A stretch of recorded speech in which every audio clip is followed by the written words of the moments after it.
So good morning, everybody. Sorry, my English is not so improved. I cannot compare my English to the Myric's one. And I have a terrible French accent.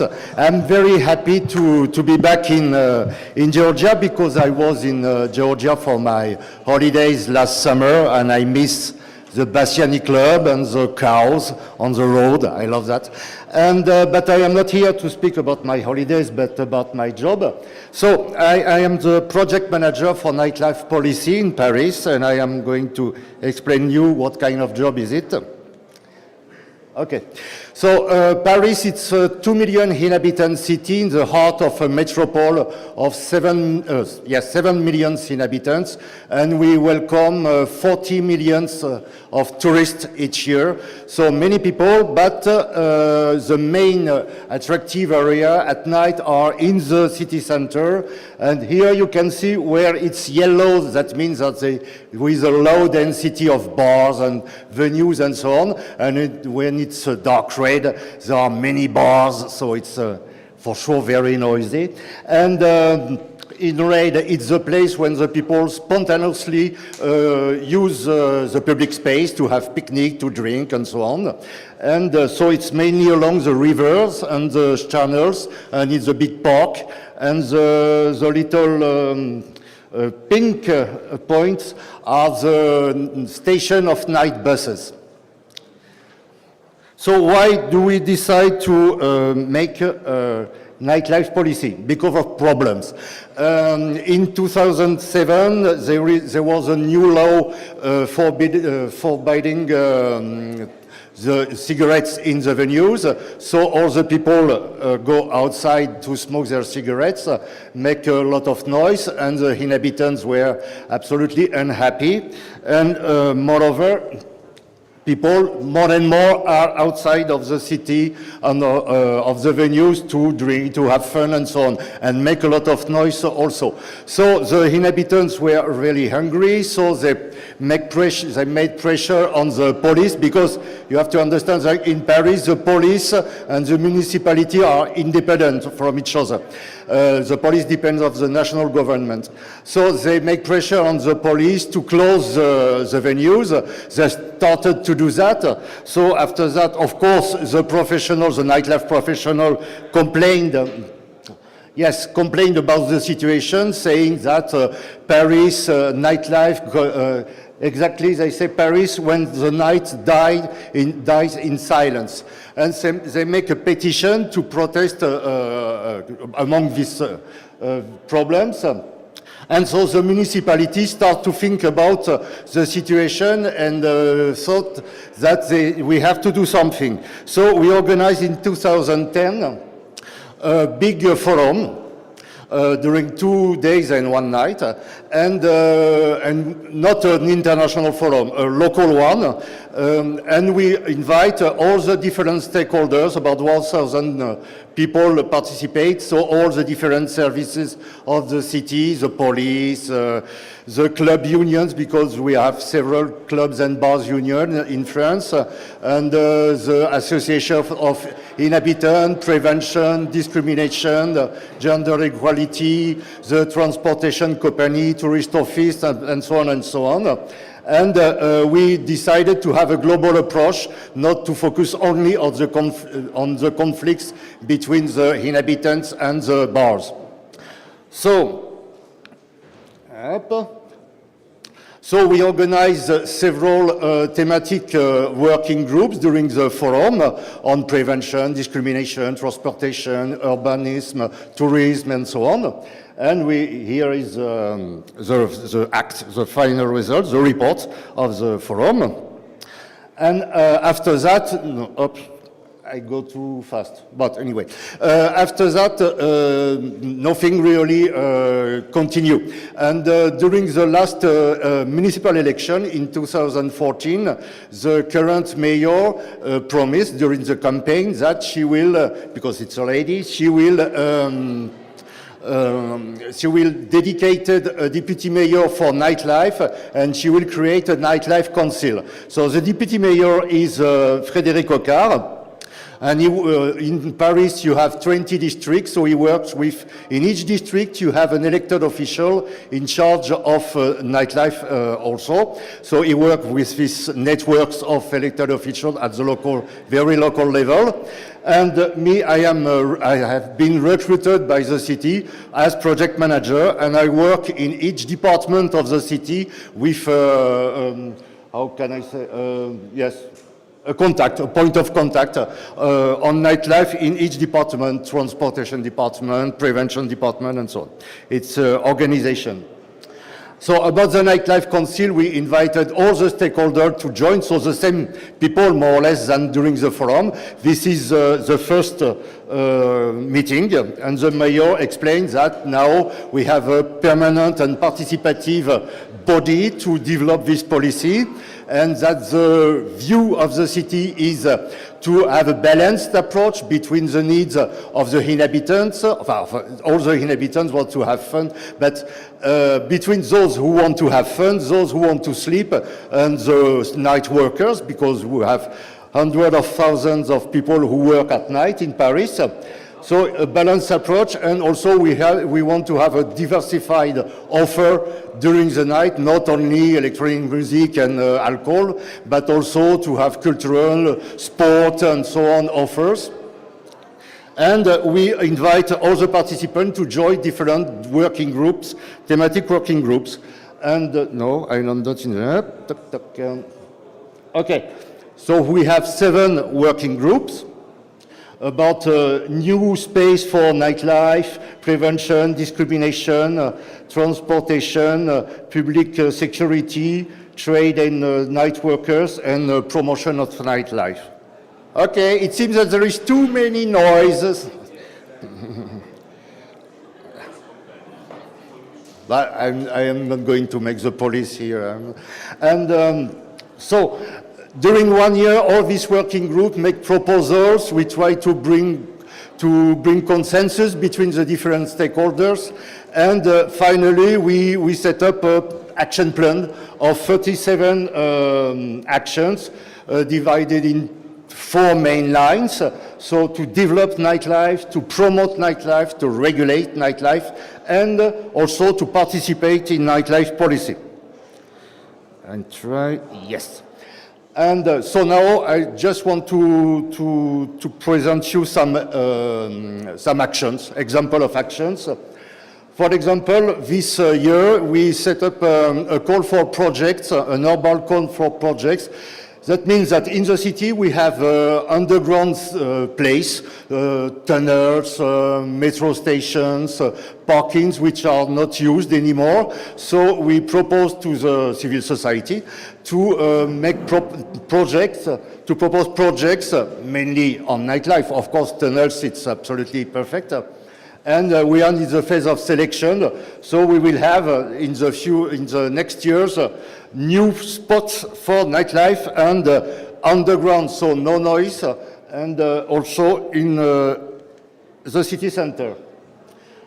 About promotion, we work a lot with the tourism office because we have a big problem of competitivity with Barcelona, Berlin, Amsterdam, soon Tbilisi for sure, and so on. So they have a very great image for nice nightlife, and they have anyway. But Paris is not like that. Paris is more the museum city. But yes, that's true, we are a museum city, but we have also a very nice offer, but nobody knows that. So we make a huge job to change this image. We have a figure, only 5% of the tourists come in Paris for the nightlife. So 5% is very low.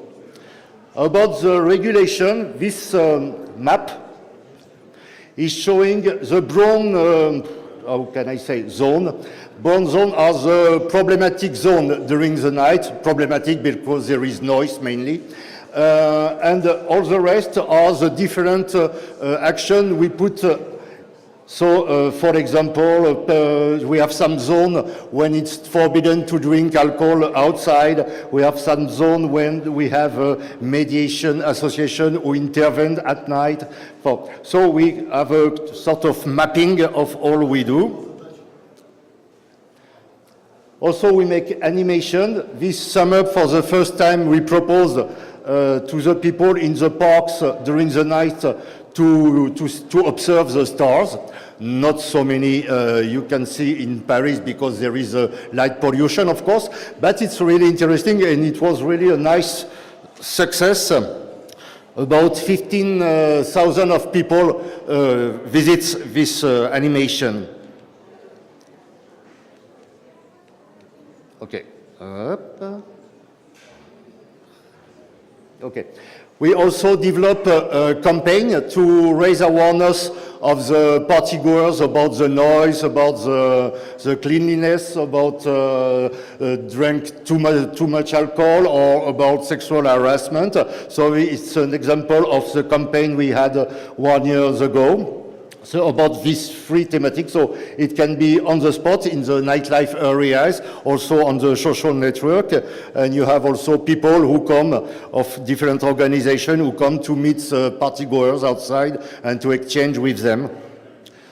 For example, the Pierrot de la Nuit. Pierrot de la Nuit, it's an artistic mediation organization. So at the front line you have artists, so they attract the people and they catch their curiosity and so on. And after that, there is a mediator who explains that they have to take care about the inhabitants because in Paris we have the highest density of population in Europe. So when you make noise somewhere, of course you will disturb someone. And so it's a kind of positive raising awareness campaign.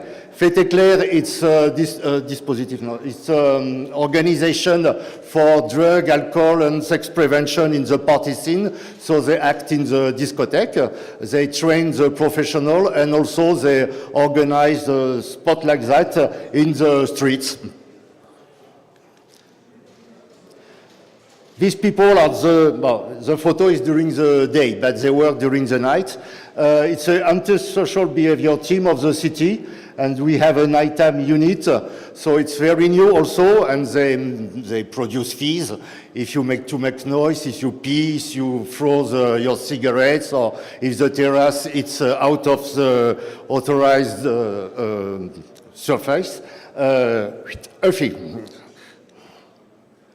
And also, in our Nightlife Council, finally, we have everybody accepted the nightlife users. There is no organization of partygoers. So that is a problem. So we decided to create a Nightlife Users Committee. So we made a call for candidates, and 250 people respond.